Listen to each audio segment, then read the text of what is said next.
apa, observasi, setelah itu pasca observasi kita review. Nah, pada saat observasi nanti tolong nanti dipersiapkan segala sesuatu baik aktivitas, media segala macam. Untuk itu ada yang harus saya jelaskan di sini, yaitu upaya melakukan persiapan pelaksanaan dan tindak lanjut observasi kinerja guru untuk peningkatan kualitas pembelajaran. Next. Yang pertama,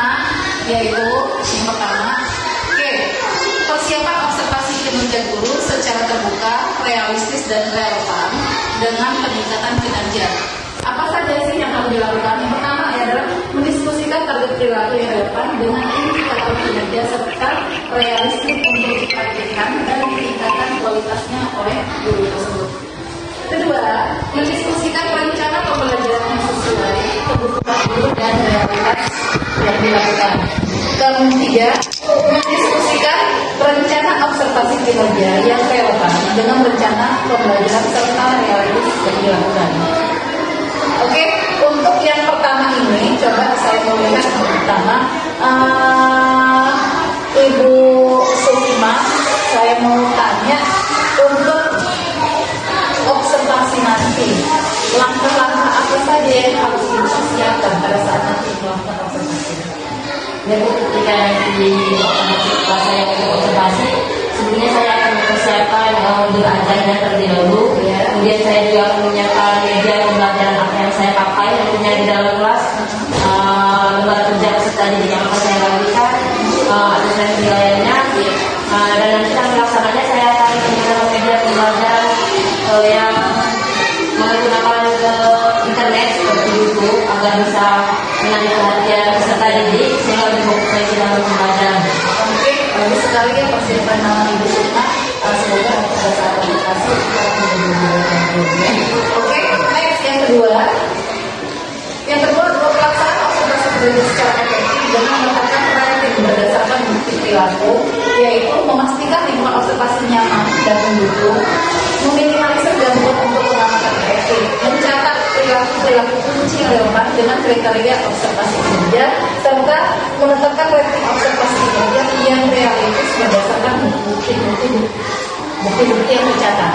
Next, yang ketiga. Yang ketiga, pasca observasi. Refleksi tindak lanjut secara terbuka dan realistis dengan peningkatan kinerja, yaitu poin-poinnya menggunakan teknik pertanyaan dan diskusi yang menumbuhkan keberanian guru mengakui kesalahan yang dialaminya. Dua, mendiskusikan kesepakatan tujuan dan rencana belajar yang relevan dengan kesulitan serta realistis yang dilakukan. Memberikan umpan balik yang konstruktif dan menumbuhkan kesadaran guru belajar meningkatkan kinerjanya. Oke, untuk poin pertama, menggunakan teknik pertanyaan, diskusi yang menumbuhkan keberanian guru mengakui kesalahan dalamnya. Kita sudah bertahun-tahun ya guru menjadi guru, kita sudah sering dari dulu kita sudah mengajar mendidik anak-anak. Tentunya kita tahu kelemahan kita, kelebihan kita apa, tapi bagaimana kita kelemahan. Bagaimana untuk mengetahui kelemahan kita dari prestasi anak? Ini prestasi anak ada nilainya 5, kalau di bawah standar bawah kali. Berarti yang harus dipertanyakan kita. Apa yang ada di belakang saya itu sebenarnya sudah belum mengajarnya, sudah berhasil belum mengajarnya. Kalau nilai anak sudah di bawah standar KKM dan itu terulang dari pekerjaan itu, berarti kita harus menyadari berarti kita yang harus memperbaiki ini. Dari apa? Dari sistem pembelajarannya, dari apa yang harus kita sampaikan. Ada ketertarikan anak-anak itu. Kalau memang anak-anak itu tidak tertarik, berarti ada yang kurang dengan diri kita. Seperti itu ya. Nah, bagaimana untuk mencanangkan aturan pada saat mengajar anak-anak itu fokus tertarik? Tentunya harus ada strategi, ada permainan games, ya, belajar sambil bermain. Setelah itu lihat media elektronik, mungkin mereka bosan dengan metode-metode itu saja, ceramah tapi tidak ada yang nyangkut sama mereka. Nah, catat dari sekian sampai sekian halamannya, tidak ada yang nyangkut sama mereka. Oke, kita ajak interaksi mereka dengan menggunakan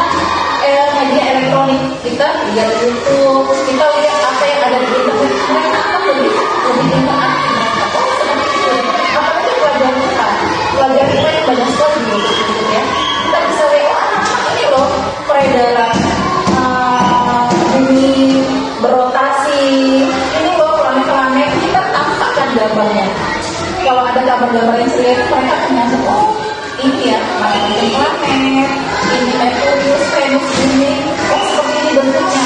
Mereka akan lebih tertarik lagi, lebih bisa seperti itu. Jadi saya harapkan Bapak Ibu sekalian menyadari kalau masih belum bisa meningkatkan pembelajaran anak-anak di dalam kelas, cobalah untuk berpikir bagaimana cara mengatasinya, bahwa anak-anak ini nanti bisa nilainya mencapai target yang kita inginkan. Dengan cara itu tadi memperbaiki apa yang harus kita berikan ke anak-anak, gitu ya.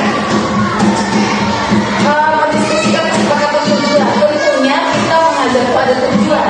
Jadi kita tujuannya untuk mencapai tujuan tentunya harus ada RBP harus bagus, setiap langkah berminat itu harus kita media harus ada, jangan ada media, jangan hanya ceramah itu ya.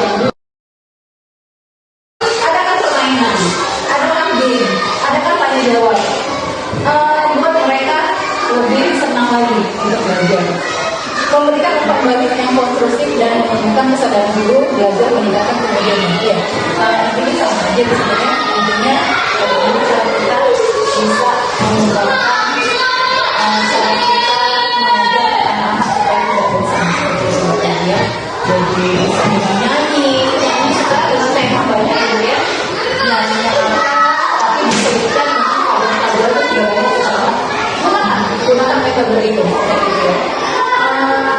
Selain itu tadi sudah pernah buat belum di dalam kelas?